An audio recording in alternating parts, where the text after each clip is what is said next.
아이들이 수와 수학에 대해서 가장 많이 하는 질문 네 번째 시간입니다.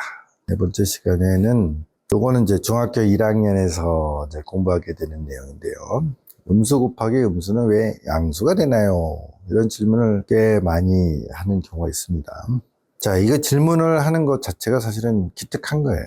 왜냐면 애들이 공부할 때쯤 되면요, 벌써 이제 수학 학원 같은 데서 애들 시달려 가지고요, 답을 맞추는데 급급해가지고, 그런 것에 대한 이제 그 호기심, 의문점, 잘 이해가 안 되네요. 그런 마음의 여유를 갖지 못하는 경우가 많아요. 그러니까 이 질문을 하는 애들은 어떤 애들이냐면 당장 필요한 게 아니라 자기가 이제 초등학교 수학 정도는 뭐 그렇게 어렵지 않게, 이게 되게 분수 계산을 좀 넘어가면 이제 어렵지 않거든요. 그리고 약간의 그 소수들 중에서 이렇게 유효 숫자가 뭐 2개, 3개 이렇게 늘어지는 경우를 이제 극복하고 나면 이제 초등학교 수학은 정말 어렵지 않기 때문에, 그런 상태에서 이제 처음으로 음수를 외우게 되고, 음수의 계산에서 이제 부딪히게 된 첫 번째 문턱이죠, 문턱. 왜 음수 곱하기 음수는 왜 양수가 되나요? 자, 많은 경우에요, 제가 공부할 때도 그랬고 지금도 그러는 것 같아요. 그래서 이제 학원에서는 흔히 그냥 외워, 그거 따지지 말고 외워. 그래서 뭐 그런 거 있습니다. 뭐 풀마마 마풀마 마마풀 이렇게 외워라. 마이너스는 플러스가 돼. 플러스 곱하기 마이너스는 마이너스, 마이너스 곱하기 플러스도 마이너스예요. 그렇게 하라고 얘기하는 경우가 있어요. 그럼 반드시 문제가 생깁니다. 멀쩡히 계산하던 마이너스 3 더하기 마이너스 2는 마이너스 5가 돼야 되잖아요. 그죠? 그런데 이거를 갑자기 애가 플러스 5라고 헷갈리기 시작한 거죠. 그 외우면 그런 거예요. 마마풀이라며요.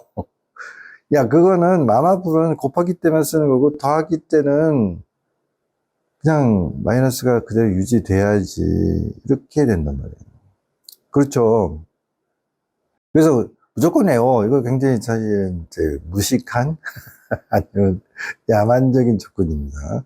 자, 수학에서 무조건 외우기 시작해. 이거는 이제 뭔가 수학의 개념이 제대로 내재화가 안 되고, 이걸 이제 좋은 점수를 따기 위해서, 문제를 맞추기 위해서 말하자면 어거지로 소화되지 않은 그 음식을 강제로 그냥 뱃속에 밀어넣는 것 같은 그런 부작용이 생길 수밖에 없죠. 그럼 어떻게 되겠어요? 시간이 되면 이게 소화 불량을 일으켜가지고 수학에 대한 아주 혼란을 일으키게 되거나 아니면 거부감을 느끼게 되냐, 뭐 아니면 멀쩡히 잘하던 더하기 계산도 안 돼요, 이런 부작용을 일으킬 거 아닙니까? 그렇게 접근해서는 안 됩니다. 그래서 제가 찾아봤거든요. 마이너스 곱하기 마이너스는 플러스가 된다는 것들을 잘 설명해 준 자료를 인터넷에서 검색을 했어요. 그랬더니요, 이게 더 어려워, 더 어려워. 이론적인 접근을 하니까요, 이거는요, 무슨 이제 수리 논리학의 뭐 아주 대학원 과정에 교재에서 나온 것 같은 얘기들이 막 터져 나옵니다.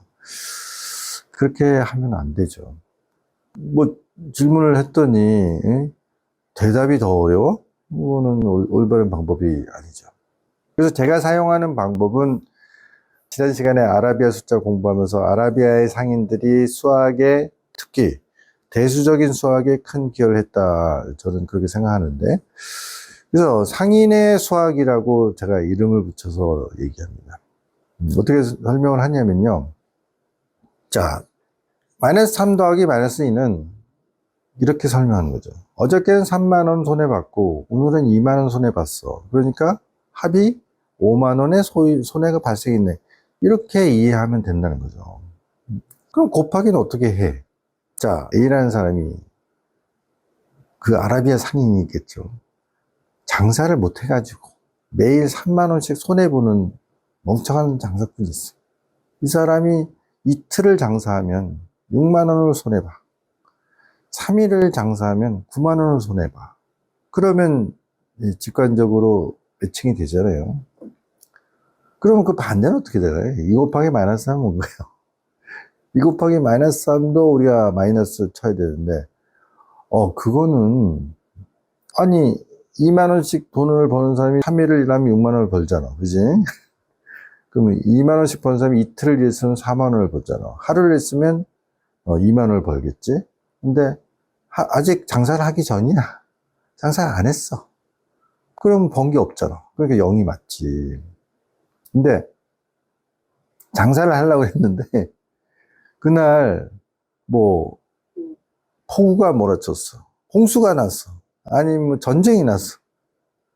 아니면 뭐 전기가 나갔어. 뭐 어떠한 이유로 해서 장사를 해야 되는데 못하는 날이 하루 발생하면 이 사람은 정상적으로 영업을 해서 2만 원을 벌 수 있는 사람인데 해야 될 장사를 하루 못했더니 그럼 나 2만 원 손해본 것과 똑같아. 그런 뜻을 이해하면 되는 거죠.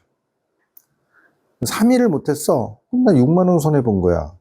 그렇게 이해하면 아이들도 받아들일 수 있습니다. 다시 2만 원씩 버는 사람이 3일을 일하면 6만 원을 벌지만 장사할 수 있는데 3일을 장사를 못하면 6만 원 손해본 것과 마찬가지야. 그렇게 이해를 한다는 거죠. 자, 그걸 확장을 하면 음수 곱하기 음수는 양수가 된다는 것들을 설명할 수 있습니다. 반대로 생각하는 거죠. 이 사람은 장사를 지질이 못해가지고 맨날 3만 원씩 까먹는 사람이야. 이 사람이 장사 이틀 하면 6만 원을 손해봐. 하루 하면 3만 원을. 너는 장사하지 말어. 넌 장사하면 할수록 손해잖아? 그래서 하지 말어. 그러면 0을 곱해서 너 그럼 손해본 거 없잖아. 너 말이야. 시간을 거꾸로 돌려서 하루 전에 장사 때려쳤으면 3만 원 지금 남아있을 거야. 3일 전에 장사 때려쳤으면 9만 원 안 까먹었으니까 너는 9만 원 번 것과 마찬가지야.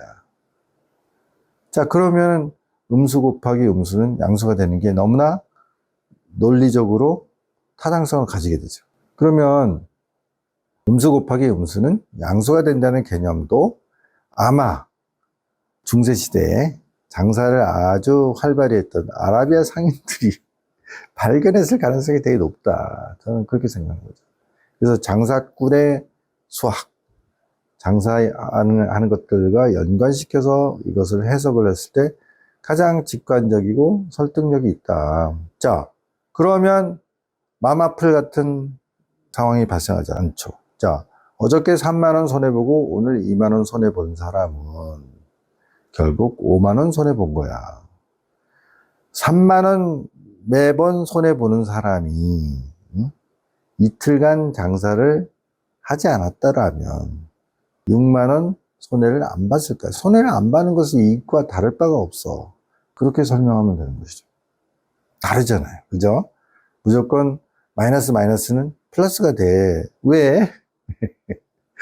자, 왜에 대해서 설명하는 방법은 장사꾼의 수학이라고 제목을 붙여서 설명을 해주면 설득력이 있을 것이다. 그렇게 저는 생각합니다.